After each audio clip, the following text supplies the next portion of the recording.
रसिक श्रोते हो, आमचे स्नेही श्री माधवराव हुले यांच्या संग्रहातून एक अप्रतिम असा लेख, आयुष्याची वजाबाकी. अभिवाचन उमेश शिंदे. मित्र हो, सहचारिणी असता सोबत तोपर्यंत तो राजा असतो. साथ सुटता तिची तो आयुष्यातून वजा होतो. जीवनात प्रत्येक व्यक्तीची कदर करा, कारण हा जन्म पुन्हा मिळत नाही आणि एकदा गेलेली व्यक्ती पुन्हा भेटत नाही.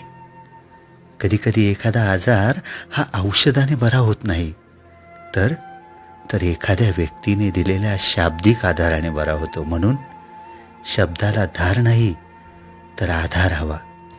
मित्र हो, कायम टिकणारी गोष्ट एकच, ती म्हणजे माणुसकी, नम्रता आणि चारित्र्य. म्हणून पैशापेक्षा जीवाभावाची जिवलग माणसं जोडा आणि जपा. हीच खरी आपली संपत्ती आहे. ज्याला दुःखाची जाणीव असते ना, त्याला सुखाची किंमतही असते. म्हणून आपण जे दिवस काढले आहेत त्याची नेहमी जाणीव ठेवा. सुंदर चेहरा म्हातारा होतो, बलाढ्य शरीर एक दिवस गळून पडतं, पद सुद्धा एक दिवस निघून जातं, परंतु एक चांगला माणूस नेहमी चांगलाच राहतो बरं का. आणि तोही आपल्या माणसासाठी. आपल्या व्यथा तिथेच मांडा जिथे समाधान मिळेल. आपला माथा तिथेच टेकवा जिथे स्वाभिमान मिळेल. नाहीतर व्यथा आणि माथा तुडवण्यात लोक खूप सराईत आहेत. स्वप्न अशी बघा की पंखांना बळ येईल.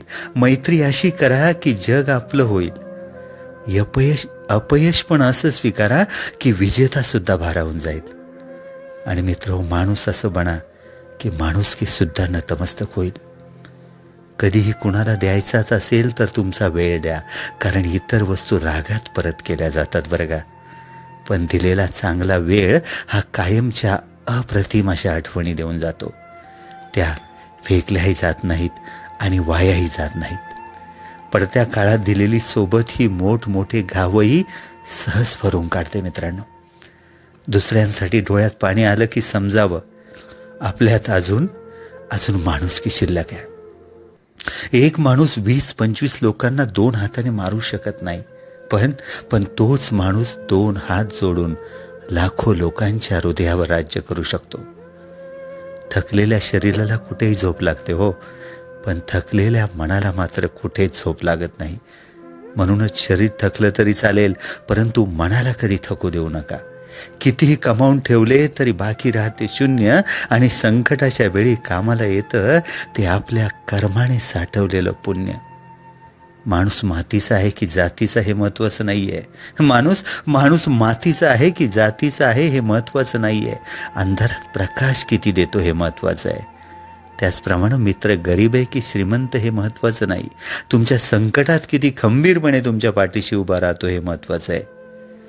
दुसऱ्याचं भलं करायला कोणत्याही पदाची किंवा पैशाची गरज नसते, फक्त मनात चांगली भावना लागते. आयुष्यात काही सोडून द्यायचं असेल ना, तर समोरच्याकडून अपेक्षा करणं सोडून द्या. मित्र हो, आयुष्यात जर काही सोडून द्यायचं असेल तर समोरच्याकडून अपेक्षा करणं सोडून द्या. कारण अपेक्षाभंगामुळे आलेलं नैराश्य फार फार कठीण असतं. सदरचा हा लेख आपुलकीच्या आणि जीवाभावाच्या माणसांसाठी समर्पित आहे.